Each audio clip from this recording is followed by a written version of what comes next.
Je n'oublierai jamais ce que j'ai vu ce jour-là à la station-service. Un millionnaire entouré de luxe s'est moqué d'un vieil homme affamé, en lui riant au nez.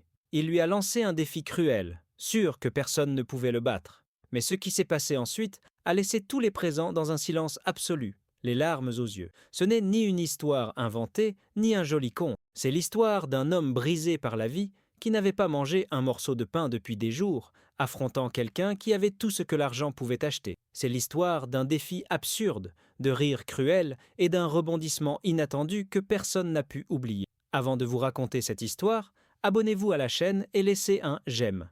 Ainsi, nous pourrons continuer à partager d'autres histoires que le monde ne devrait pas oublier. Le vieil homme avait cessé de compter les jours depuis longtemps. Chaque lever de soleil était identique au précédent. Ouvrir les yeux dans un coin froid, l'estomac vide et les forces qui diminuent peu à peu. Sa vie se résumait à errer sans but, à fouiller les poubelles, à la recherche de restes de nourriture que d'autres avaient rejetés. Les vêtements qu'il portait étaient les mêmes que ceux dans lesquels il dormait depuis des mois. Une chemise qui avait été blanche, désormais jaunâtre et couverte de taches qui ne partaient plus à l'eau. Un pantalon usé avec un trou au genou et des chaussures qui pouvaient à peine être appelées ainsi car elles étaient ouvertes à l'avant, laissant apparaître ses pieds couverts de callosités et de blessures. Chaque pas était douloureux, mais le pire n'était pas la douleur physique, mais l'indifférence des gens. Il marchait parmi la foule, et pourtant, il était invisible. Personne ne s'arrêtait pour lui demander s'il avait besoin de quelque chose. Personne ne lui offrait une pièce ou un morceau de pain. La ville l'avait effacé comme s'il n'avait jamais existé. Ce jour-là, poussé par le désespoir, il arriva à une station-service à la périphérie de la ville. L'odeur de l'essence et de la restauration rapide vendue dans un petit kiosque voisin lui donnait le vertige et lui ouvrait encore plus l'appétit. Il s'approcha dans l'espoir que quelqu'un lui donne un peu d'ombre, un sac oublié, un morceau de pain rassis. Et puis il l'entendit, le rugissement puissant d'un moteur qui le tira de ses pensées. Une Ferrari rouge apparut comme une flamme sous le soleil, garée devant le magasin. La peinture brillait tellement qu'elle ressemblait à un miroir, et le vieil homme, sans le vouloir, fut hypnotisé. Non pas parce qu'il rêvait d'avoir une telle voiture, mais parce que ses yeux se souviennent d'un lointain passé, d'une époque où lui-même travaillait parmi les machines, les outils et les moteurs. Il avait passé plus de la moitié de sa vie dans une usine, à concevoir et à ajuster des pièces qui donnaient l'envie à ces mêmes bruits métalliques. Mais ce passé était resté enfoui sous la poussière de l'oubli, lorsque l'entreprise avait fait faillite et qu'il avait été licencié sans indemnité, sans soutien, sans rien. Depuis lors, tout était allé de mal en pis. Il avait perdu sa maison, il avait perdu sa femme qui ne supportait pas la misère, il avait perdu la relation avec ses enfants, et au fil des ans, il s'était retrouvé à la rue avec une dignité qui s'effritait jour après jour. Le propriétaire de cette Ferrari était Julian Rivas, un jeune millionnaire qui s'était rendu célèbre dans la ville par son ostentation. Toujours entouré de luxe, de fêtes, de femmes et d'une suite de personnes qui l'applaudissent, Julian était le genre d'homme qui aimait humilier les autres, car dans son esprit, cela confirmait sa supériorité. Il descendit de la voiture avec des lunettes noires, vêtu d'un costume qui valait plus que tout ce que le vieil homme avait vu dans toute sa vie, et lorsqu'il remarqua le regard fixe du vieil homme, il éclata d'un rire qui fit rire tout le monde autour d'eux. Il s'approcha, bombant le torse, et éleva la voix pour s'assurer que toutes les personnes présentes l'entendent. « Qu'est-ce que tu regardes, vieillard » demanda-t-il d'un ton moqueur. « Tu veux faire un tour dans ma Ferrari » Le vieil homme baissa la tête, honteux. Non pas parce qu'il désirait la voiture, mais parce que cette humiliation publique le frappait plus fort que n'importe quelle fin.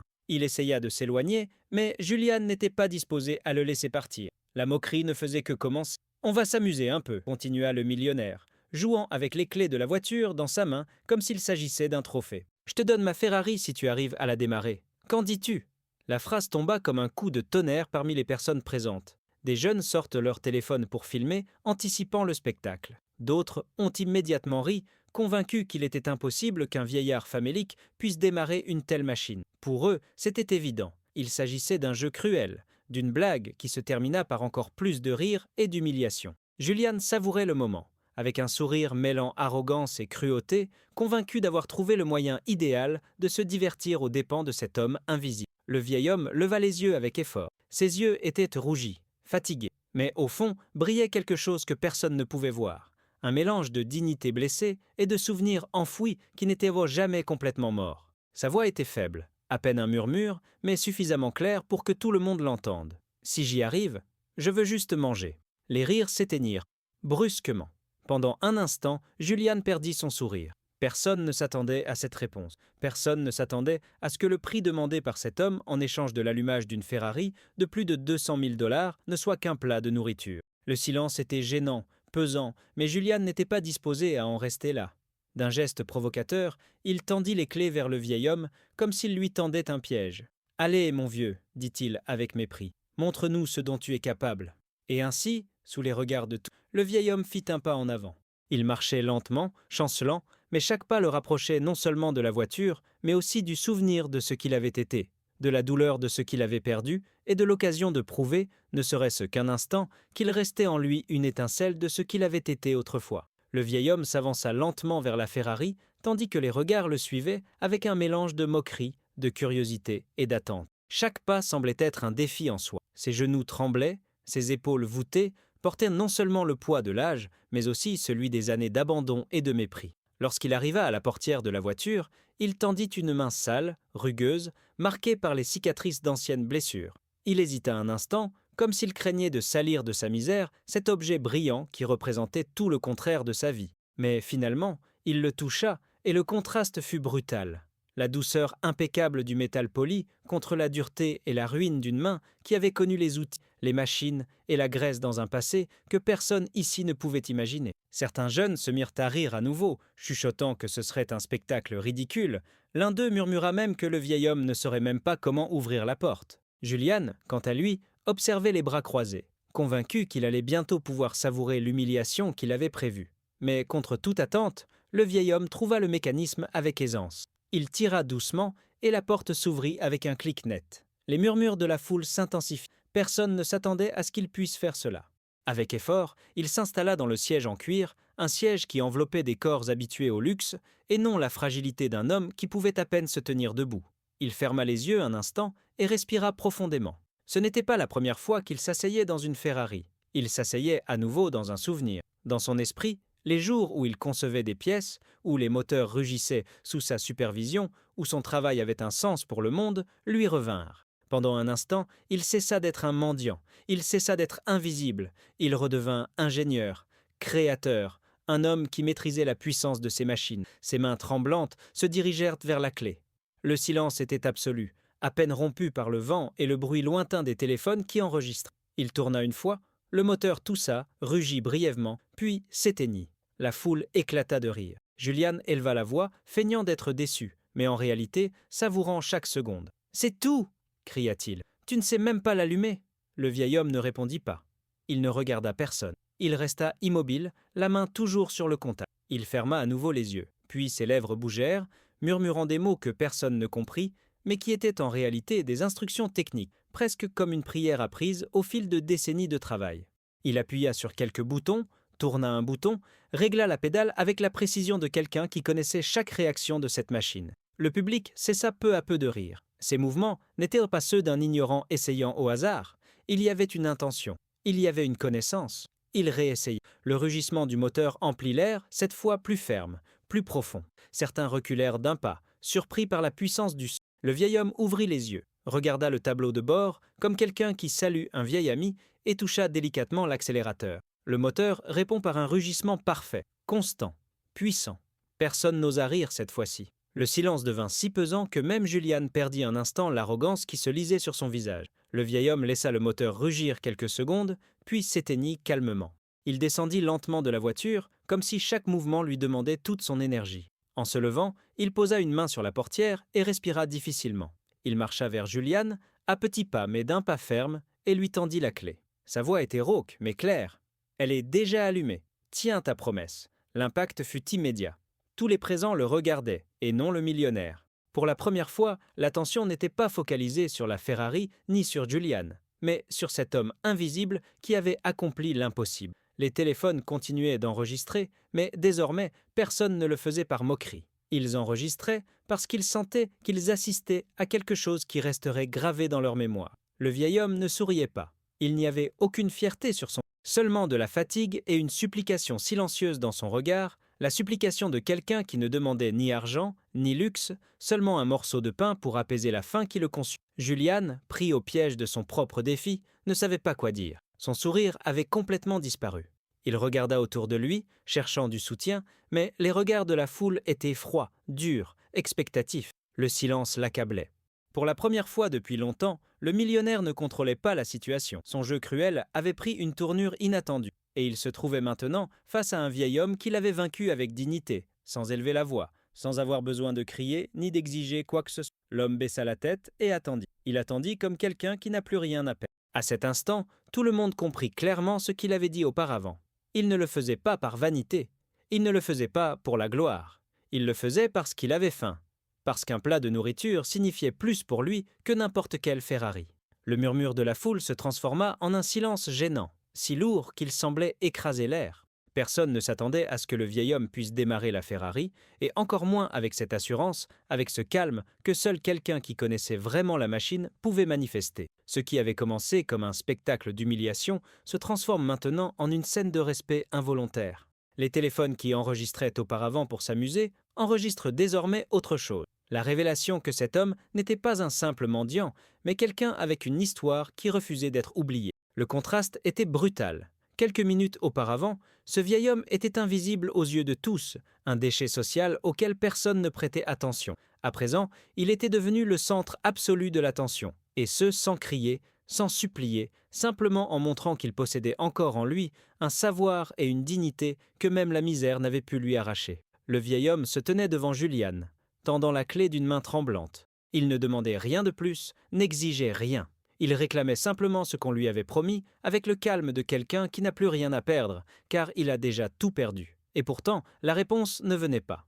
Juliane déglutit, bougeait la mâchoire d'un côté à l'autre, comme s'il cherchait les mots qui le libéreraient de cet engagement absurde qu'il avait lui-même inventé. La Ferrari était son symbole de pouvoir, la preuve tangible de son succès et de la distance qui le séparait des gens ordinaires. La céder à un vieillard en haillons équivalait pour lui à détruire toute sa fierté en public. Les regards se plantaient en lui comme des couteaux. Il y avait des enfants qui observaient en silence, les yeux écarquillés. Il y avait des adultes qui fronçaient les sourcils, agacés par la cruauté dont ils venaient d'être témoins. Même les employés de la station-service, qui au début riaient timidement, détournaient maintenant les yeux, honteux. Personne n'osait plus rire. Le spectacle n'était plus drôle. Ce qui restait dans l'air, c'était une vérité dérangeante. L'arrogance du millionnaire avait été remise en question par un homme qui n'avait rien, et pourtant il avait gagné. Le vieil homme baissa lentement la main qui tenait la clé. Il la rangea dans la poche de sa veste sale, comme s'il se moquait du sort de la voiture. Puis il porta son autre main à son estomac, qui grognait d'un bruit que plusieurs personnes entendirent. Ce fut ce bruit, ce rappel que derrière la victoire technique se cachait un corps faible et affamé, qui finit par briser l'indifférence de tous. Une jeune femme dans la foule se couvrit la bouche de ses mains. Un homme en costume secoua la tête en signe d'incrédulité. Ce qui faisait le plus mal, ce n'était pas de voir le vieil homme démarrer la Ferrari, mais de comprendre qu'une personne dotée d'un tel talent, d'un tel savoir, avait fini par être réduite à néant par un système qui ne pardonne jamais aux faibles. Juliane passa sa main sur son visage, mal à l'aise, et tenta de reprendre le contrôle avec un sourire forcé. « Très bien, mon vieux, tu l'as démarré. Et maintenant, tu veux qu'on t'applaudisse » dit-il d'un ton sarcastique, mais sa voix n'avait plus la même force qu'auparavant. Personne ne l'applaudit, personne ne rit. Ses paroles tombèrent dans le vide, et ce vide le rendit encore plus vulnérable. Pour la première fois, Juliane sentit que son pouvoir ne servait à rien face à la dignité silencieuse de cet homme. Le vieil homme leva la tête et le regarda droit dans les yeux. Ce regard était différent de tous les autres. Il n'y avait ni haine, ni vengeance. Il n'y avait que de la fatigue, une sorte de profonde tristesse qui semblait traverser quiconque osait la soutenir. Juliane détourna immédiatement le regard.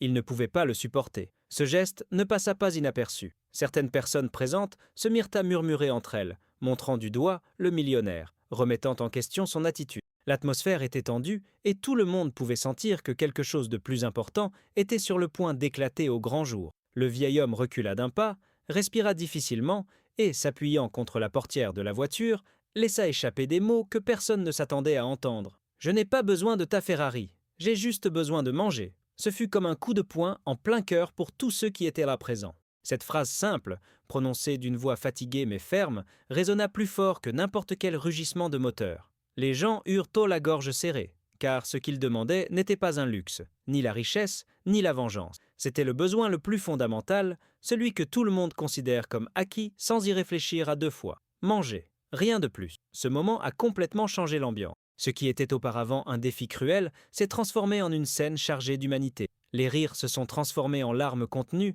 les téléphones qui filmaient ont lentement baissé, comme si filmer semblait soudainement irrespectueux.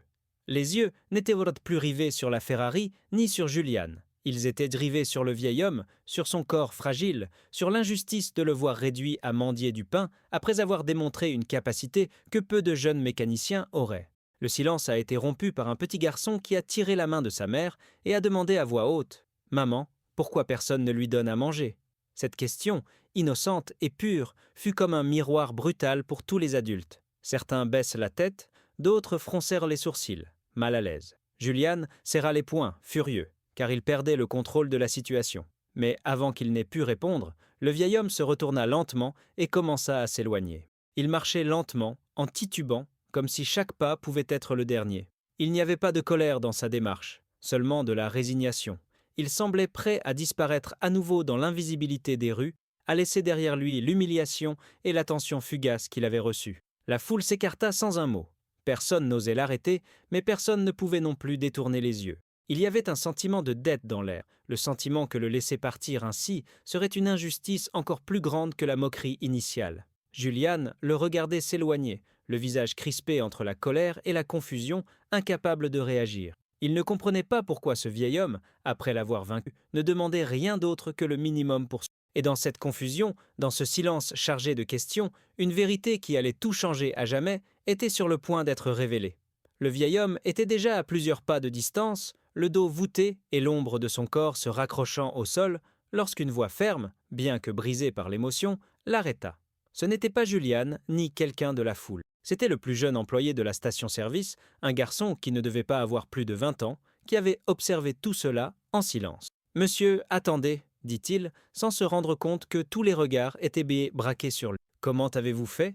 Comment avez-vous su démarrer cette voiture comme si c'était la vôtre ?» Le vieil homme resta immobile, les épaules tendues. Il se retourna lentement, et la foule retint son souffle. Il n'y avait pas de haine dans ses yeux, seulement une fatigue infinie et une tristesse si profonde qu'il était douloureux de le regarder. « Je l'ai démarré, » répondit-il d'une voix basse mais claire, « parce que j'ai construit ces moteurs. » La phrase tomba comme un coup de tonnerre, un murmure parcourt la salle. Certains crurent avoir mal entendu, d'autres ouvrirent la bouche sans pouvoir articuler un mot. Julian, qui était resté immobile jusqu'à ce moment-là, fit un pas en avant, incrédule. « Que dites-vous » demanda-t-il en fronçant les sourcils. « Êtes-vous en train de dire que vous... Pourquoi avez-vous fait cela ?»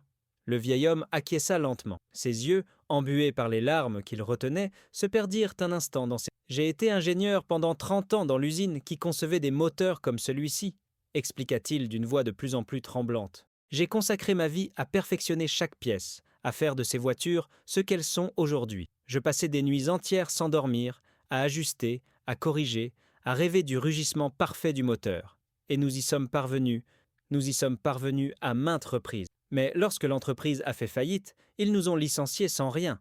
Pas un centime, pas un mot de remerciement. Juste des papiers signés et des portes closes. » La foule écoutait dans un silence absolu. Chaque mot était comme un coup direct à la poitrine. Le vieil homme continua, sans s'arrêter, comme si, après des années de silence, sa voix avait enfin trouvé un endroit où être entendue. « J'ai perdu ma maison. J'ai perdu ma femme, qui n'a pas supporté la misère et est partie. J'ai perdu mes enfants, qui m'ont tourné le dos parce que je ne pouvais pas les nourrir. J'ai tout perdu. Et maintenant, je marche dans les rues à la recherche de restes, tandis que d'autres se vantent de ce que nous avons construit de nos mains. » Des larmes ont commencé à couler sur plusieurs visages dans la foule. Une femme sanglotait ouvertement, un homme ôta son chapeau en signe de respect, et même les jeunes qui riaient auparavant baissèrent leur téléphone, honteux d'avoir filmé ce qui avait commencé comme une cruelle moquerie. Le contraste était insupportable. Un homme qui avait consacré sa vie à créer de la beauté et de la puissance sous forme de moteur, réduit désormais à mendier un morceau de pain pour survivre. Julian recula d'un pas, comme si les mots l'avaient physiquement frappé. Son visage ne montrait plus d'arrogance, mais de la confusion et de la peur. Le millionnaire, habitué à avoir toutes les réponses, à dominer n'importe quelle situation avec son argent et son pouvoir, se trouvait maintenant nu face à une vérité qui le ridiculisait. Sa Ferrari, symbole de sa réussite, était en réalité le fruit du travail invisible de quelqu'un qui l'avait humilié publiquement. Le vieil homme prit une profonde inspiration, comme si ses forces l'abandonnaient. Il leva les yeux vers Julian et parla avec un calme qui fit trembler tout le monde. « Garde ta voiture, je n'ai pas besoin de tes luxes. Je voulais juste te montrer que la dignité ne s'achète pas. J'ai inventé ce dont tu te vantes. Et pourtant, je suis là, à te demander un morceau de pain. La foule éclata en murmures indignés. Certains crièrent que Julian devait lui donner la voiture, d'autres exigèrent qu'il lui donne de l'argent, qu'il lui offre un travail, qu'il reconnaisse au moins publiquement ce qu'il venait d'entendre. Julien porta les mains à son visage, il transpirait, il ne savait pas comment réagir, il était pris au piège de son propre jeu. Et même s'il avait tout le pouvoir économique pour sortir de là, la tête haute, il n'avait pas le courage d'affronter la vérité que le vieil homme venait de lui lancer. Le vieil homme fit un pas de plus vers lui, ses genoux cédant presque sous le poids de son corps, mais sa voix ferme et claire brisa toute tentative de silence. « Tu m'as humilié parce que tu pensais que j'étais un homme vide, un vieillard inutile. Mais la vérité, c'est que ta Ferrari est mon héritage. Pas ton argent, pas ton luxe, mon savoir, ma sueur, mes années. Et même si je meurs aujourd'hui dans la rue, je mourrai en sachant que ce que nous avons fait ne sera pas effacé. » Des larmes coulaient sur plusieurs visages. Les téléphones se sont à nouveau levés, mais cette fois-ci, non pas pour exposer le vieil homme, mais pour enregistrer ses paroles, afin que le monde entier sache qui était vraiment cet homme.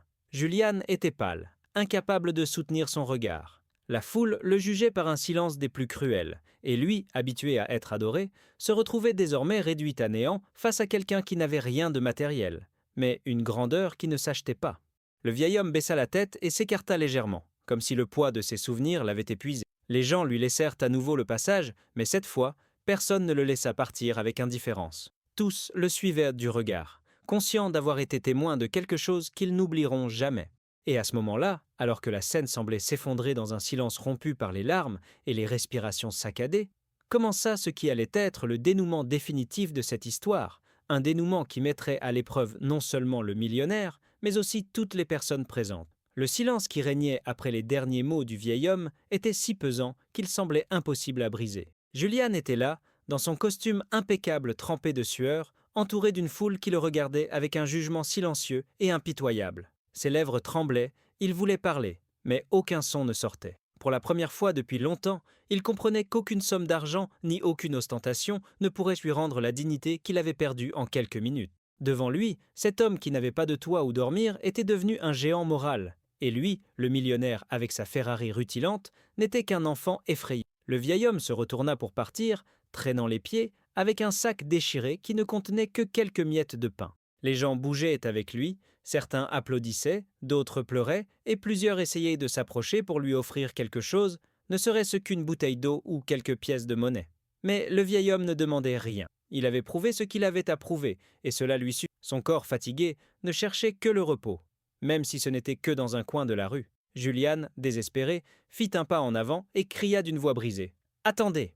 Tout le monde le regarda, surpris. Le millionnaire courut vers le vieillard et s'agenouilla devant lui, ce que personne dans la foule n'aurait jamais imaginé. Les larmes coulant sur ses joues, il prit les mains sales et usées de l'homme et dit entre deux sanglots « Pardonnez-moi, je ne savais pas qui vous étiez. Je ne savais pas ce que vous aviez donné au monde. J'ai humilié la mauvaise personne et je n'ai aucun moyen de réparer ce que je vous ai fait. » Le vieil homme le regarda fixement, sans colère, mais avec une compassion qui faisait encore plus mal que n'importe quel reproche. « Tu n'as pas besoin de t'agenouiller, » répondit-il à voix basse. « Tout ce que tu dois faire, c'est te rappeler que derrière chaque objet de luxe que tu achètes, il y a quelqu'un qui a donné sa vie pour le fabriquer. N'oublie pas que tu n'es qu'un nouveau visage sur un chemin que d'autres ont déjà pavé de leur sang et de leur sueur. » Julian, dévasté, lui tendit ses clés, ses cartes, tout ce qu'il avait sous la main.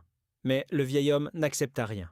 Il se contenta de secouer la tête et repartit lentement, jusqu'à se perdre dans la foule. Personne n'osa le suivre. Personne n'osa interrompre.